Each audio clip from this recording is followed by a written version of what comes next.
Have you ever felt completely lost? Like you're walking through a thick fog and you can't see the path ahead? That's exactly where Sarah found herself. After losing her dream job and going through a painful breakup, all in the same month, her world felt like it had crumbled to dust. The bright, bubbly person she used to be was gone, replaced by someone who could barely find the energy to get out of bed in the morning. Her friends and family tried to help, but their words of encouragement felt distant, like echoes in an empty hall. Sarah was drowning in a sea of sadness, and she couldn't see a single life raft. One rainy afternoon, scrolling aimlessly online, she stumbled upon an ad. It wasn't for a new gadget or a fancy vacation. It was a picture of a horse, but this wasn't some majestic, prize-winning stallion. This was a skinny, sad-looking creature with a matted coat and eyes that seemed to hold all the sorrow in the world. His name was Storm, and he was at a local rescue, needing a home urgently. Something in his defeated posture resonated deep within Sarah's own broken heart. She felt a strange pull, a flicker of something she hadn't felt in months. Before she could talk herself out of it, she was in her car, driving to the rescue shelter. Seeing Storm in person was even more heartbreaking. He was timid, flinching at every loud noise, refusing to make eye contact. The volunteers told her his story. He'd been neglected, left alone in a field, and was deeply distrustful of humans. He was, in many ways, just as lost and hurt as she was. Everyone advised her against it. He's a project, they said. He'll be too much for a first-time owner. But Sarah saw past the fear in his eyes. She saw a glimmer of the same fight for survival that was buried deep inside her. In that moment, she made a decision that would change everything. She wasn't just going to give Storm a home. She was going to save him. The first few weeks were tough, really tough.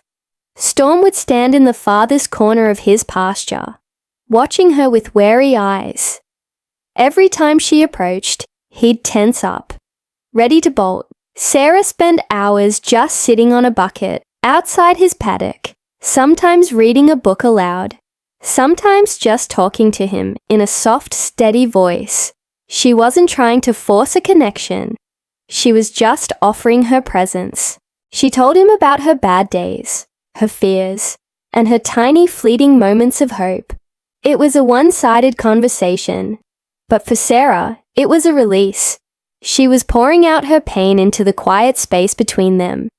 And Storm, in his silent way, just listened.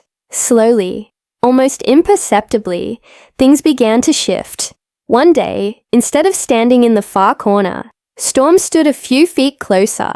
A week later, he stretched his neck out and sniffed her outstretched hand, before snatching it back. For Sarah, these tiny gestures were monumental victories. They were signs that a bridge was being built, one fragile plank at a time. The hard work of caring for him gave her a reason to get up in the morning, mucking out his stall, filling his water trough, grooming his coat. These physical tasks grounded her. They forced her out of her head and into the present moment. The fog in her mind started to thin. Just a little. The real breakthrough came on a crisp autumn evening. Sarah was feeling particularly low, the weight of her loneliness pressing down on her. She went out to the pasture and just sat on the ground, burying her face in her knees as tears began to fall. She didn't even notice Storm, walking over until she felt a warm, gentle puff of air on the back of her neck. She looked up, startled. He had lowered his head and was nuzzling her hair, his big soft nose, a comforting weight against her. It was the first time he had ever initiated contact. In that moment, surrounded by the scent of hay and horse, Sarah felt a profound sense of peace. He wasn't just a horse she was caring for. He was her friend. He saw her pain, and he was offering comfort in the only way he knew how. From that day on, their bond blossomed. Grooming sessions turned into moments of mutual trust. She learned the exact spot behind his ears he loved to have scratched, and he learned to rest his head on her shoulder. As Storm's physical health improved, his coat gleaming and his eyes bright, Sarah's mental health did too. The simple act of caring for another living being had given her a purpose that had been missing. It taught her patience, resilience, and the power of unconditional love. Her focus shifted from her own pain to Storm's well-being, and in doing so, she began to heal herself. Riding Storm for the first time was like learning to fly. It required complete trust from both of them.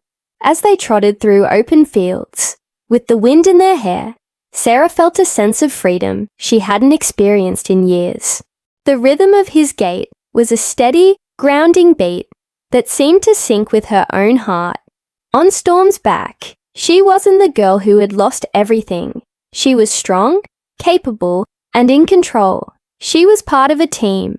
He was carrying her, both literally and figuratively, out of the darkness and back into the light. Looking back, Sarah often laughs at her initial thought.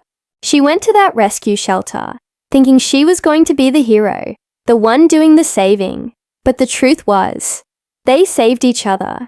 Storm needed someone to show him that humans could be kind, and Sarah needed someone to show her that life was still worth living. He didn't fix her problems with magic or grand gestures. He did it quietly, by simply being there, by needing her, and by reminding her how to connect and to love again. He was her anchor in the storm of her life. This story is a beautiful reminder that sometimes help comes from the most unexpected places. It's about the incredible healing bond that can form between humans and animals. It shows us that in the act of caring for another, we often find the very care we need for ourselves. Storm didn't just get a new home. He gave Sarah a new life. And Sarah didn't just rescue a horse. She rescued herself. Thank you so much for watching and sharing this journey with us. If this story touched your heart, please give it a like and consider subscribing to our channel for more inspiring content. We'd love to have you as part of our community. See you in the next video.